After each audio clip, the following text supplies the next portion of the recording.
안녕하세요. 6분의 4학기 문혜경입니다. 저는 잠언 11장 1절 말씀, 속이는 저울은 여호와께서 미워하시나 공평한 추는 그가 기뻐하신다.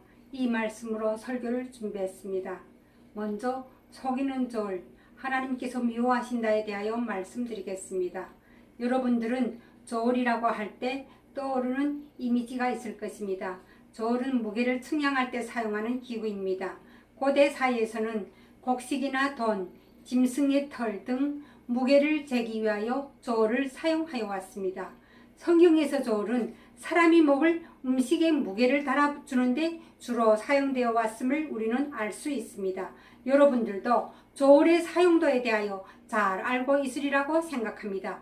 그런데 만약 여러분들 중에 누군가가 필요한 식품을 구입했는데 그 수량이 부족함을 뒤늦게 알게 되었다면 아마 기분이 많이 상할 수도 있을 것입니다. 왜냐하면 물품 파는 업자가 나를 속였기 때문입니다. 이것은 분노를 자아내기도 합니다.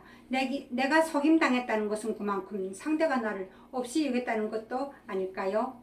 저울은 인간의 생존을 위해서 살아가는 데 있어서 가장 기본적인 의식주를 필요로 하는 경제활동 부분에서 그 어디에서나 우리들에게 기본적인 욕구 충족을 만족시켜주는 데 사용되어 왔습니다.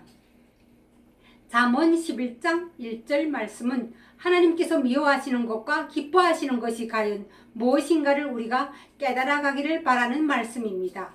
이 말씀에서 우리 하나님은 속이는 것을 미워하신다. 다시 말해서 속이는 것을 가장 싫어하시는 분이시다는 것과 하나님은 공평한 것을 좋아하시는 분이시라는 하나님의 속성에 대하여 알 수 있습니다.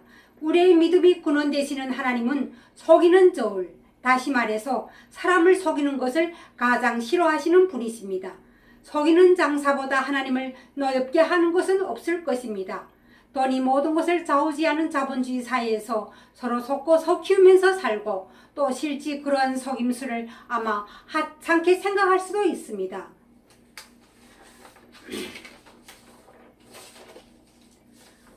그리고 돈을 버는 데 있어서 그런 것이 죄가 되지 않는다고 생각할지도 모릅니다. 그들은 아마 이것을 자신이 능력껏 돈을 벌어먹는 수단이라고 은근히 자랑스러워할지도 모릅니다. 그러나 천지 만물을 창조하시고 다스리시는 우리 하나님은 이 모든 것들을 다 깨뜨려보고 계시고 있다는 것을 우리는 명심하여야 합니다. 그 장사꾼은 자기 양심의 눈이 이미 어두워졌기 때문에 모든 것을 판단하시는 하나님의 심판의 눈초리가 있다는 것을 자각하지 못했을 뿐입니다. 창조주 하나님을 기쁘시게 하는 것은 공정한 거래입니다. 구약 성경에서 하나님께서 저울 사용법을 말씀하신 이유들을 보겠습니다. 에스겔서에서는 여러 도량형의 저울에 대한 단위들이 많이 적혀 있습니다. 에스겔서 45장 10절 말씀, 현대인의 성경입니다. 너희는 정확한 저울과 대를 사용하라고 말씀하십니다. 레위기 19장 35절 36절에서는 너희는 재판할 때 공정하게 하라. 물건을 사고 팔 때에도 서로 속이지 말며 공정한 도량 형기를 사용해야 한다고 말씀하십니다. 에스겔서에서 하나님은 에바, 밭, 호멜, 게라 등 여러 종류의 도량형에 대하여 말씀하셨습니다. 왜 하나님은 이렇게 많은 종류의 저울에 대하여 말씀하셨을까요? 그것은 하나님의 정의와 공의를 보여주시기 위함입니다. 특별히 지도자들이 정의와 공의를 행하는 것을 하나님은 기뻐하신다는 것을 말씀하시기 위해서입니다. 하나님은 우리의 삶의 모든 순간순간마다에서 하나님의 자녀들인 우리가 그분처럼 의롭게 살아가기를 원하십니다. 속이는 저울은 물질의 욕심으로 영혼이 어두워져서 심판하시는 하나님을 의식하지 못하면서부터 나온 행위라고 볼 수 있습니다. 잠언 11장 4절 말씀을 읽겠습니다. 재물은 심판날에 아무 쓸모가 없어도 정직은 생명을 구한다. 창조주 하나님을 기쁘시게 하는 것은 공정한 거래입니다. 우리와 우리의 신앙을 하나님께서 받으실 수 있도록 받으실 수 있도록 하기 위해서 이보다 더 필수적인 것은 없을 것입니다. 우리는 교회에 모여 예배드리는 그 순간에만 하나님께서 모든 것을 보고 계신다고 착각하고 있지는 않으신지요? 영이신 우리 하나님은 우리가 예배드리는 장소에만 거하시는 분이 아니십니다. 천지를 창조하셨고 다스리고 계시는 우리 하나님은 이 세상 그 어느 곳에서든지 그분의 손길과 눈길이 머물지 않는 곳은 없다고 생각됩니다. 저를 속인다는 것은 그를 지으신 창조주 하나님을 속인다는 것입니다. 다음 두 번째로 공평한 추에 대하여 말씀드리겠습니다. 하나님께서는 공평한 추를 기뻐하신다고 합니다. 이스라엘 백성들은 무게를 다할 때 돌로 만든 저울추를 사용했습니다. 추로 번역된 히브리어 에베는 본래 돌을 지칭한 것으로 알려져 있습니다. 모세의 율법에서는 공평한 저울추를 사용하라고 명령합니다. 레위기 19장 36절의 말씀을 읽겠습니다. 공평한 저울과 공평한 추와 공평한 에바와 공평한 흰을 사용하라. 나는 너희를 애굽 땅에서 인도하여 나오게 한 너희의 하나님 여호와이니라. 그리고 주머니의 무게가 서로 다른 저울추 큰 것과 작은 것을 가지고 다니지 말라 고 말씀하십니다. 왜냐하면 부정직한 자들은 서로 다른 두 개의 추를 주머니에 간직하고 있다가 물건을 살 때에는 큰 추로 무게를 측량하여 정량보다 더 많은 것을 거둬들였고 물건을 팔 때에는 작은 추를 사용하여 정량보다 작은 양을 달아줌으로써 부당이익을 거뒀기 때문입니다. 신명기 25장 13절 15절 말씀을 보겠습니다. 여러분은 저울과 대를 속이지 말고 정확한 대와 저울을 사용하십시오. 그러면 여러분의 하나님 여호와께서 주시는 땅에서 여러분이 오랫동안 살게 될 것입니다. 라고 말씀하셨습니다. 저울추를 속이는 이유는 부당한 이득으로 자기 욕심을 채우기 위해서입니다.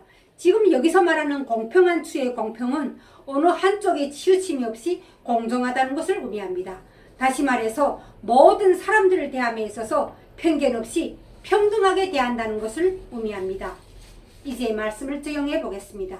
혹시 여러분은 우리나라 장애인이신 송명희 시인을 잘 아십니까? 그분은 우리 복음성가 작사자로 많이 유명하신 분이십니다. 그분이 지으신 공평하신 하나님에 대한 가사를 잠깐 제가 읽어보겠습니다. 나 남이 못 본 것을 보았고 나 남이 듣지 못한 음성 들었고 나 남이 받지 못한 사랑 받았고 나 남이 모르는 것 깨달았네. 공평하신 하나님이 나 가진 것 나 없지만 공평하신 하나님이 나 남이 없는 것 같게 하셨네. 목소리가 좀 좋지 않지만 후렴 부분만 조금 불러보겠습니다. 공평하신 하나님이 나 남이 가진 것 나 없지만 공평하신 하나님이 나 남이 없는 것 같게 하셨네. 여러분, 우리 하나님은 공평하신 분이십니다. 우리는 우리 주위에 나보다 못해 보이는 사람들을 어떻게 대해주는지 좀 깊이 생각해보는 시간이 되기를 바랍니다. 자본이 소유가 능력이 되어 있는 이 사회에서 재물은 인간의 힘이나 능력을 나타내기도 합니다.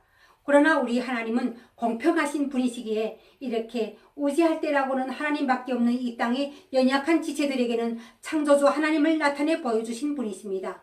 철로 육정을 쓴 존 번연은 눈썹에 곰팡이가 쓸 정도로 열악한 환경 속에서 살았다고 합니다. 그러나 그분은 우리 기독교 역사에 길이 남을 명작을 남기신 분이십니다. 우리 하나님은 이렇게 공평하신 분이십니다. 재물이 있는 자들에게만 구하는 분이 아니라는 겁니다. 그런데 지금 우리가 신앙생활을 하는 교회에서도 리더라고 하시는 분들이 사람을 있는 자와 없는 자로 차별화해서 대해주는 신뢰들도 가끔 보기도 합니다. 마태복음 25장 34절 36절 말씀에서 예수님 하신 말씀입니다. 내 형제 중에 지극히 작은 자 하나에게 한 것이 곧 내게 한 것이니라 하시면서 내가 줄일 때 먹을 것을 주었고 목마를 때 마시게 하였고 나그네 되었을 때 용접하였고 헐벗었을 때 옷을 입혔고 병들었을 때 돌보았고 옥에 갇혔을 때 와서 보았다 라고 하시면서 왼편에 있는 자들과 오른편에 있는 자들 즉 양과 염소에 대한 심판을 의미하는 비유의 말씀을 하셨습니다. 여기서 언급되고 있는 선행들은 일반적으로 가난한 사람들에게 베푸는 자선 행위와 같은 것들입니다. 시대가 만든 어느 정도의 불 여기서 언급되고 있는 선행들은 일반적으로 가난한 사람들에게 베푸는 자선 행위와 같은 것들입니다. 시대가 만든 어느 정도의 부를 소유하지는 못했을지라도 평등하게 사람들을 대해주고 그들의 부족함을 채워주고자 돕는 행위들로 예수님은 지극히 작은 자 하나에게 한 것이 내게 한 행위라고 말씀하십니다. 예수님은 의인들은 영생에 들어가고 악인들은 영벌에 처한다고 말씀하셨습니다.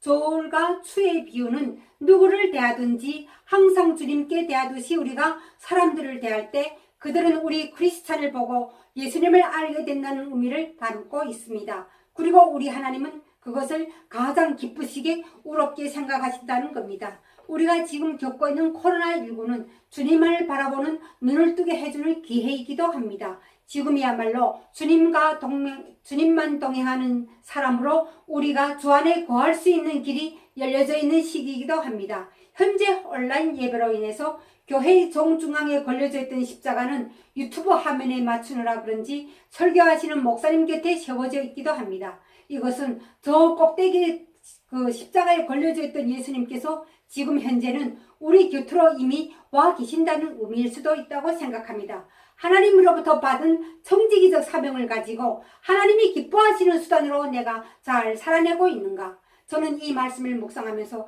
자주 이 생각도 하였습니다. 우리 크리스찬들에게는 하늘의 보아와 상급에 더 큰 관심을 가지고자 하는 영적인 믿음이 필요하다고 봅니다. 감리교 창설자 존 웨슬리는 그의 사역자들에게 쓴 편지에서 이렇게 강조하였습니다.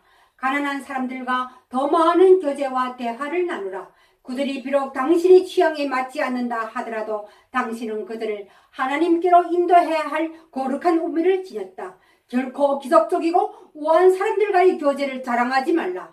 나는 우리 예수님이나 구분의 사도들의 생활에서 이런 선례를 찾아볼 수가 없었다. 지금 당신이 있는 곳에서 가난한 이웃에게 선을 행하라. 때 맞는 한마디 따뜻한 말이라도 얼마나 좋은가. 우리가 연약한 지체들을 돕는 동안에 하나님은 우리를 도우실 것이다. 이제 말씀을 맺겠습니다. 하나님께서 나에게 주신 은사를 나는 과연 어떻게 사용하고 있는지 우리 각자 돌아보는 기회가 되기를 바랍니다. 저울과 추는 인간이 인간을 대상하는 양심의 저울이기도 합니다. 진리나 정리, 양심에 대하여 거창하게 목소리를 높여서 들먹거리기 앞서 인간의 내면과 본능을 정확히 측정해 보기도 할 수 있는 천국과 지옥의 잣대이기도 합니다. 우리 크리스찬들은 지역사회의 한 시민이고 이 나라의 민중 개개인에 속하여 있는 평범한 사람들이기도 합니다. 우리는 먼저 받은 하나님의 구원 사역을 우리를 통해 지역 사람들에게 그리고 내가 만난 사람들에게 자아분 예수가 되어서 우리의 삶 가운데서 그 예수님을 보여준다는 것을 항상 잊지 말고 살아가야 할 책임이 있다는 것을 모두 잊지 마시기 바랍니다. 복음성가 해같이 빛나리. 잘 부르지는 못하지만 해같이 빛나리를 제가 한번 불러볼까 합니다. 당신의 그 섬김이 천국에서 해같이 빛나리. 당신의 그 겸손이 천국에서 해같이 빛나리. 주님이 기억하시면 족하리. 예수님 사랑으로 가득한 모습, 천사도 흠모하는 아름다운 그 모습, 천국에서 해같이 빛나리. 감사합니다. 이상입니다.